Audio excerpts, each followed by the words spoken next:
Security দিয়ে বের করে দেবো, ঘাত ধাক্কা করে। এরপরে তো আমি তো চুপ ছিলাম। আমি পরবর্তী সময় দেখা গেল দুজন বয়স্ক মহিলা, যেগুলো চোখে দেখতে পাই না, চোখে একদম দেখতে পাচ্ছে না। তো আমি জিজ্ঞেস করেছিলাম যে ভোটার দিগকে, আমি বলছি আপনাদের কি কোনো লোক লাগবে? বলছে লাগবে। এরপরে আপনি আপনি কেন এসেছিলেন এখানে? আমি বিজেপির পোলিং এজেন্ট। Polling agent? আপনি পুলিং এজেন্ট তো? হ্যাঁ হ্যাঁ। তো মাইক্রো অবজারভার উনি ভিতরে গিয়ে ওনাদের ভোটগুলো দিয়ে দিয়েছে। কে দিয়েছে? আমাদের মাইক্রো অবজারভার। কি নাম ওনার? আমি যখন ওনার নাম তো আমি জানি না, নাম কি ওনার। যখন কমপ্লেন করছে, আমাদের প্রিসাইডিং অফিসার যথেষ্ট ভালো কোঅপারেটিভ করছে।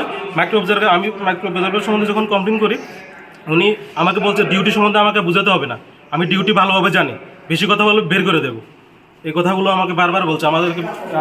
তখন আমি বেরোতে বাধ্য হলাম। আমার পরবর্তী যে পোলিং এজেন্ট আছে, আমি ওনাকে দায়িত্ব দিয়ে আমি চলে এসেছি। নবপ্রভু, অভিযোগ উঠেছে স্যার আপনি নিজে ভোট দিয়েছেন, এটা তা নিয়ে আপনার কি বক্তব্য? আপনি কি ইলেকশন কমিশন থেকে এসেছেন নাকি মিডিয়া পার্সন? মিডিয়া পার্সন থেকে সরি, এসেছেন। আমি মিডিয়া পার্সন ইন্টারভিউ দিতে পারবো আপনি দেবেন না? না, সরি। তাহলে আপনি কি ভোট দিতে পারবেন? আপনি যে কারোর ভোট দিতে পারবেন? না, আমি কোনো কমেন্ট করব না, এখন কোনো কিছু বলার অধিকার আমার নেই। না, প্রেসকে আমি কিছু বলতে পারবো না, ঠিক আছে? আপনি এটা কপি করতে পারেন। আপনি না না না, আমরা করতে আপনি বলুন। সরি, আমি ইন্টারভিউ দিতে পারবো না এখন। না না, বাইরে গিয়ে আমি করতে পারবো, তাই তো? আপনি বলছেন যে আপনাকে কে বলেছে আমরা মিডিয়ারা আসতে পারবো না? আমাদের ইনস্ট্রাকশন আছে ওইখান থেকে যে কোনো মিডিয়াকে আমি ইন্টারভিউ দিতে পারবো না। পুলিশ না না, আপনি দিতে পারবেন না, কিন্তু আপনি কি কারোর ভোট দিতে পারবেন?